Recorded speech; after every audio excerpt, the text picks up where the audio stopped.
वाहिगुरु जी की फलते। महाराज जी, जिन प्रेम किया तिन ही प्रभु पाए। महाराज जी, वाहिगुरु जी ने कृपा करके यूट्यूब के जरिए आपसे मिलाया। वाहिगुरु जी की प्रीत से खींचे खींचे हम आपसे मिलने आ गए। आप जी उनसे मिला दो। नाम जब समय जितना होता है उतना कर सकते हैं, कम हो रहे हैं पर पूरी तरह से नहीं। मतलब नाम जब कह रहे हैं कि नाम जब जितना कम हो रहा है बट जैसा चाहिए वैसा नहीं। आप जी द्वारा बताए हुए बिंदु ऊपर ध्यान लगाने का अभ्यास भी शुरू किया है। कह रहे प्रयासरत हैं अपनी तरफ से, बट जो एक और तड़प चाहिए, प्रीति चाहिए, वो कैसे मिलेगी महाराज जी ऐसे? अल्पाहार करो, थोड़ा भोजन करो, मौन का आश्रय लो, 5 घंटे सो, 5 घंटे से ज्यादा नींद नहीं, पवित्र आहार, अल्पाहार लो। अल्पाहार का मतलब भूखे भी नहीं रहना और छकना भी नहीं है। और हर समय मौन रहने से हमें भजन का ज्यादा अभ्यास होगा।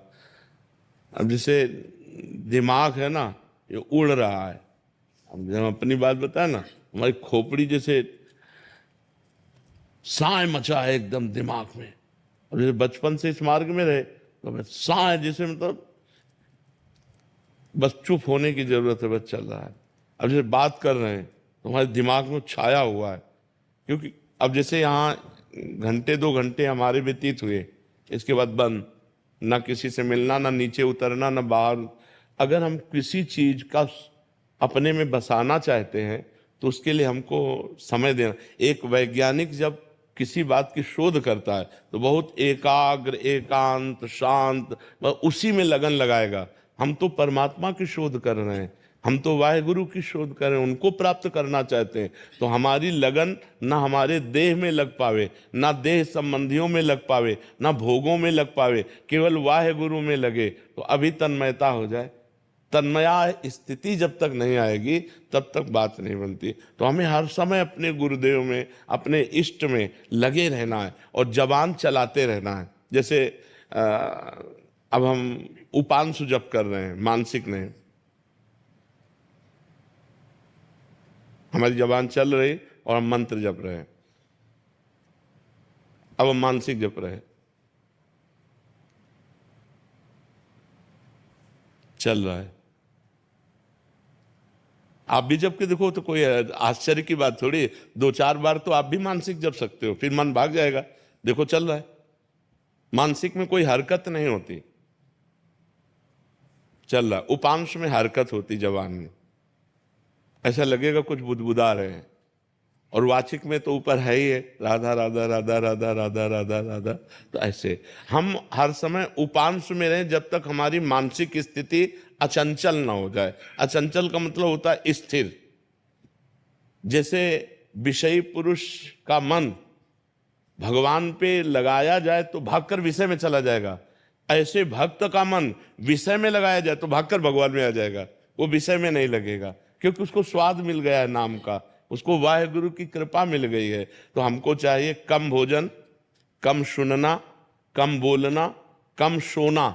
अगर इन नियमों को हम धारण करें और एकांत सेवन अधिक समय करें और खूब नाम जब उपांश से करें तो हमारा मानसिक में प्रयोग, जहां मन लग गया फिर वो हटाए नहीं हटता है।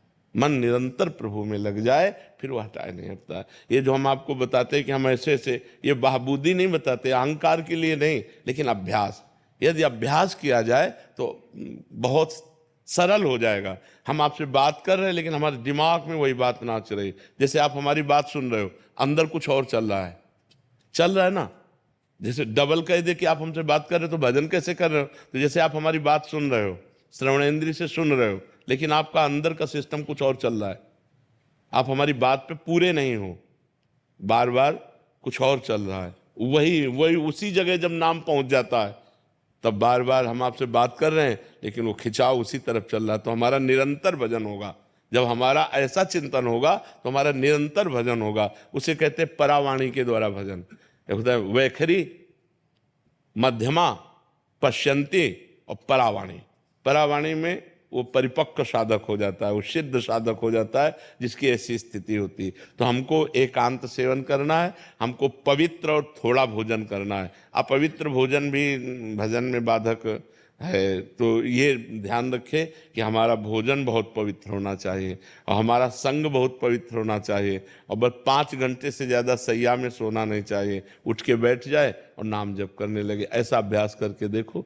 और मूल तो गुरु कृपा है, वाहेगुरु जी की कृपा है, प्रयत्न अपना है, प्रयास अपना है, और फल तो गुरु कृपा से ही प्राप्त होता है।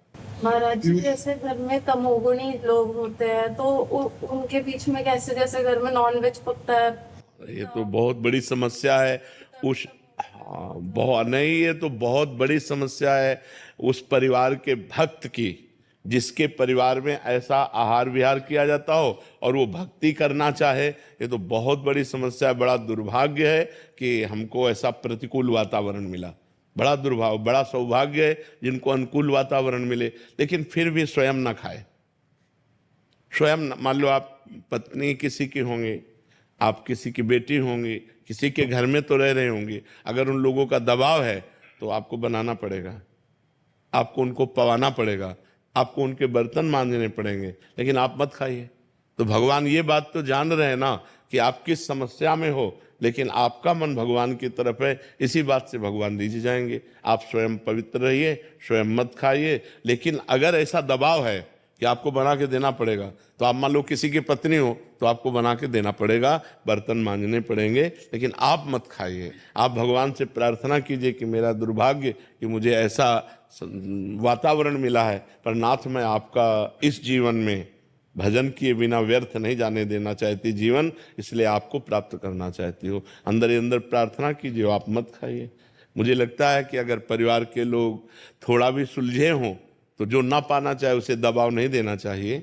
आपकी भाई रुचि है, आप नहीं छोड़ पा रहे, लेकिन जो छोड़ कर दिए हैं तो उनको सपोर्ट करना चाहिए, उनको दबाव नहीं देना चाहिए। पीयूष जी। और